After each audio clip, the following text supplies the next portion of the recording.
আসলে আমার কাছে মনে হয় কাজকর্মের দিক দিয়ে এই গভর্নমেন্ট একটা নন সিরিয়াস টাইপের গভর্নমেন্ট। তারা কোনো ব্যাপারই সিরিয়াস না। একটা সামরিক দায়িত্ব পেয়েছে, আসলো যাইলো, কয়দিন থাকলো চলে গেল। এই ধরনের একটা নন সিরিয়াস টাইপের অ্যাটিটিউড আমি তাদের মধ্যে অনেক জায়গায় দেখেছি। আমি আপনাকে এক্সাম্পল দিয়ে বলি, এই ঘটনাটা নিয়েই বলি। তারা এই আলোচনাটা ঘোষণাপত্র করার প্রয়োজনীয়তাটা অনুভব করলো কেন?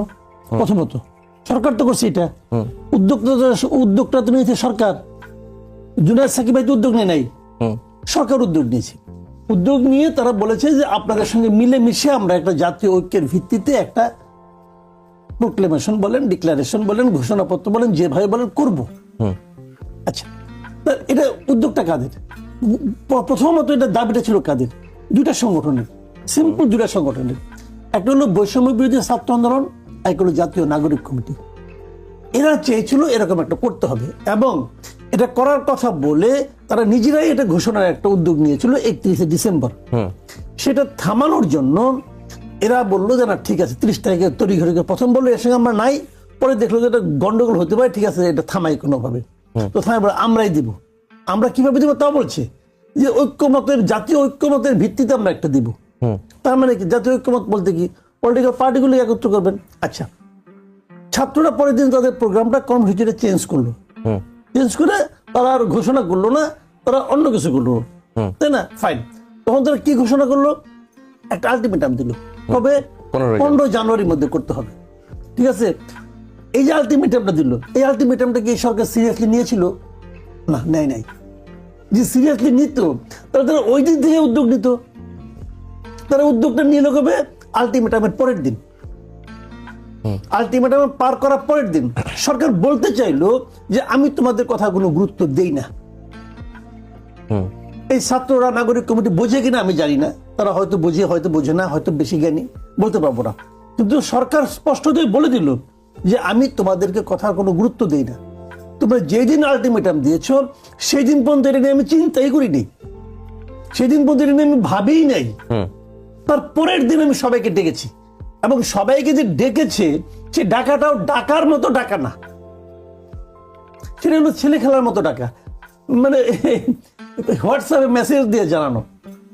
যেটা আমি দেখলাম, অন্তত সিপিবির পক্ষ থেকে দেখলাম, তারা তো যাই নাই, তারা তো এই কথাই বলছে, হোয়াটসঅ্যাপ মেসেজ দেওয়া, তাও এটা কোনো নাই, মানে কে মেসেজ দিয়েছে তাও তারা বুঝতে পারছে না। তার মানে কি? সবাই আসুক, সিরিয়াসলি আসুক, বসুক, একটা সমাধান করি। অথবা আচ্ছা, যদি তুমি মনে করো যে এটা প্রয়োজন নাই কোনো, সেটা বলো। সেটা বলারও তারা প্রয়োজনীয়তা বোধ করতেছে না।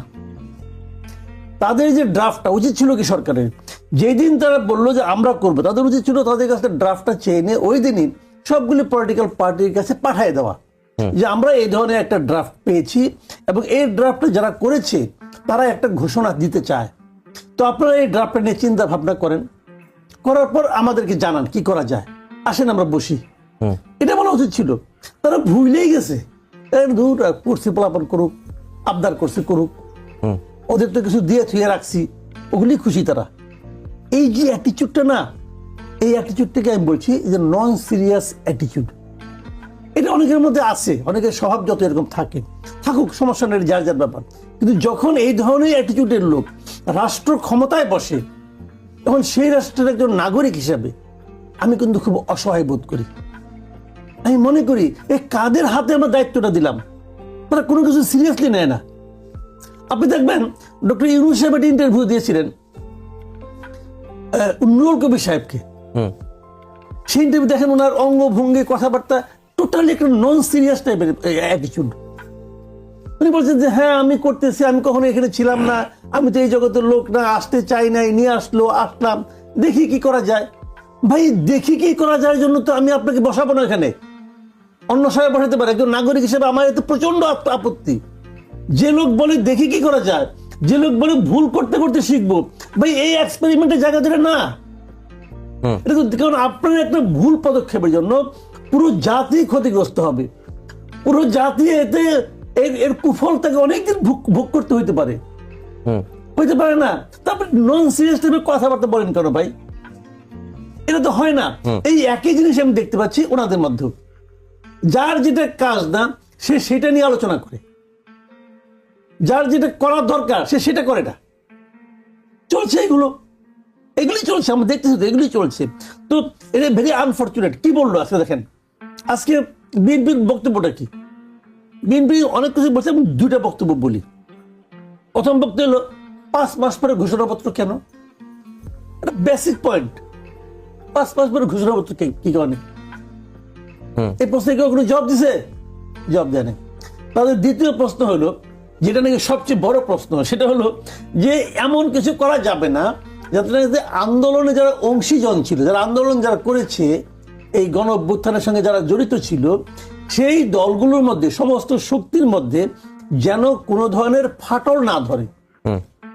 তার মানে কি, সবাইকে খুশি যাতে হয় এই ধরনের একটা কিছু করতে হবে। ঘোষণাপত্র যখন কোনো বড় আন্দোলন হয়, সবাইকে খুশি করে কি করে? ধরেন তো আমাদের স্বাধীনতার ঘোষণাপত্র যেটা ছিল, তাই না? স্বাধীনতার ঘোষণাপত্রকে সবাইকে খুশি করে করা হয়েছিল না, তখন যেটা করা দরকার সেটা করা হয়েছিল। এখন এটা তারা পরে করতেছে, রেট্রোস্পেক্টিভ একটা এফেক্ট তারা এখান থেকে হয়তো আশা করতেছে, কিন্তু এটা কতটুকু প্রয়োজন, এই প্রয়োজনীয় প্রশ্নটা কিন্তু জরুরি। এই প্রশ্নগুলো উত্তর আসবে। আমার মনে হয় না যে এখান থেকে আসলে কিছু আউটকাম হবে। প্রোক্লেমেশন, ডিক্লারেশন, ঘোষণাপত্র যাই বলি, এই ইস্যুতে বিভক্তি কি কাটবে না? এটা শুনে না বলে 5 মাস পরে এসে যদি আপনি করতে চান, বিভক্তি বাড়বে। বিভক্তি কাটার কোনো ওয়ে নাই ভাই।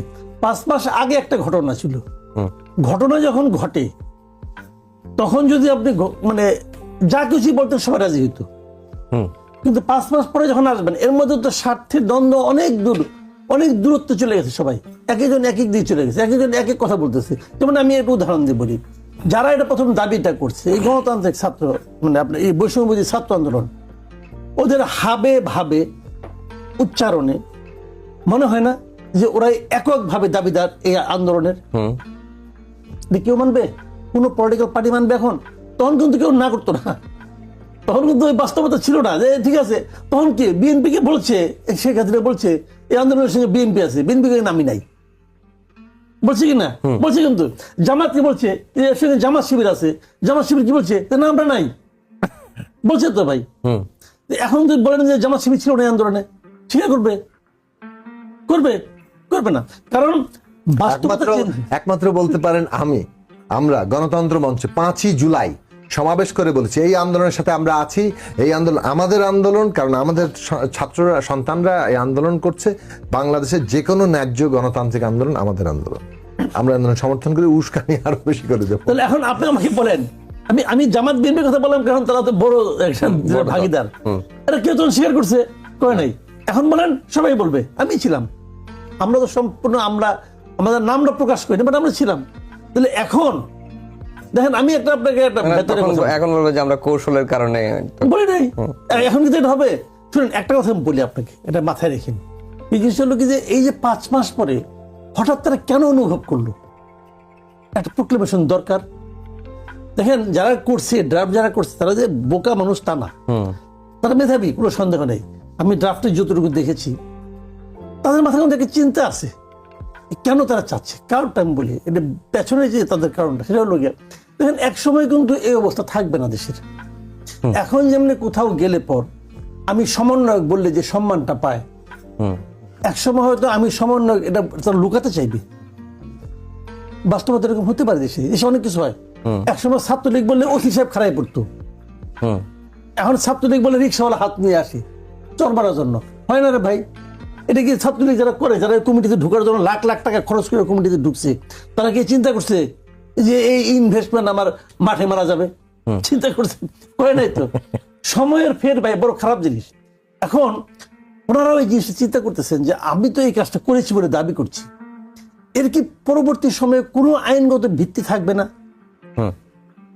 তারা কিন্তু এখানে বলেছে যে এই প্রোক্লেমেশনকে আইনগতভাবে বৈধতা দিতে হবে, পার্ট অফ ল হবে এটা।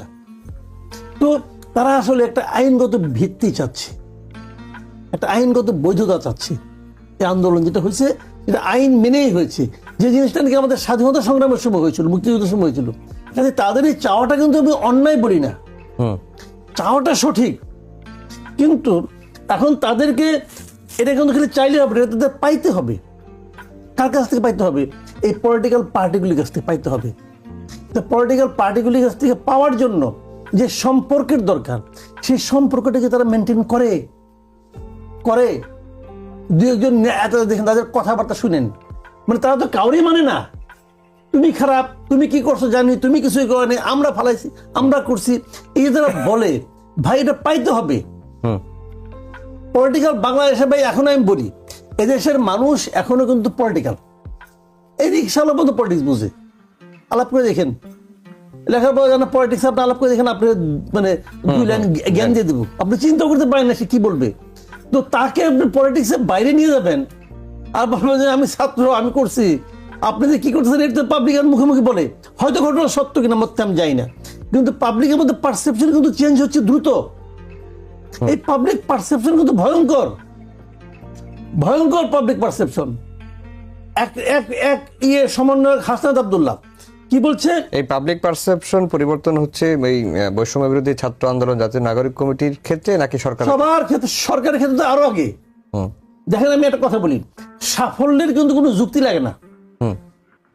ধরা যাক খেলায় জিততে হবে, ক্রিকেট খেলায় কেউ ভালো খেলে না কিন্তু টিম জিতে গেছে, বুঝছেন, টিম জিতে গেছে।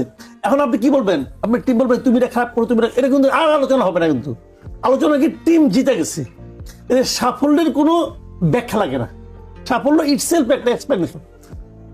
এই সরকার যদি ভালো চালাইতে পারতো, দেশটাকে যদি ভালো চালাইতে পারতো, কোনো ব্যাখ্যারই দরকার লাগতো না, কোনো প্রোক্লেমেশন কিছু লাগতো না। এখন সরকার যখন ভালো চালাতে পারছে না, তখন অনেকে মনে করছে যে বিদায়ের সময় তো হয়ে আসলো, তারপর যদি আমাদের ধরে আমি কি করব। এই টেনশনে পড়ে এক একজন এক এক রকম কথাবার্তা বলতেছে। কিন্তু সরকার দেশ চালাইতে পারলে ওই যে এই সমস্ত ঝামেলাগুলো দেখেন, কত এক ধাক্কায় শতাধিক জিনিসের দাম বাড়াই দিচ্ছে, ভ্যাট, সম্পর্ক শুল্ক বাড়াচ্ছে। তো এটা কোনো পলিটিক্যাল গভর্নমেন্টের পক্ষে সম্ভব না। কেন? পলিটিক্যাল গভর্নমেন্ট জানে এটা যে আমি করবো, 2 দিন পরে যখন আমি যাবো পাবলিক এসে ভোট নেওয়ার জন্য, পাবলিক আমাকে প্রশ্ন করবে যে তুমি এটা কি করে বাড়াইছো। এদের তো কোনো জবাব দিতে কোনো দায় দায়িত্ব নাই। আমি বাড়াই দিলাম, আমার কোনো জবাব দিতে নাই, আমার টাকা দরকার, আমি টাকা আনবো, সবই ঠিক আছে। কিন্তু তারা যেটা করতেছে, এই এখন দেখেন প্রত্যেকটা ক্ষেত্রে আন্দোলন একটা বেরোচ্ছে। প্রথমে বাইরে হোটেল, তারপরে বাইরে ওষুধ, তারপরে বাইরেছে কাপড়, ধীরে সব বাইরে থাকবে। এবং অনেকগুলি জায়গায় সরকারকে আপোষ করতে হবে। এটা কি, এই যে বলছিলাম না, নন সিরিয়াস টাইপের গভর্নমেন্ট। আবারও বলছি, এই গভর্নমেন্ট নন সিরিয়াস টাইপের গভর্নমেন্ট।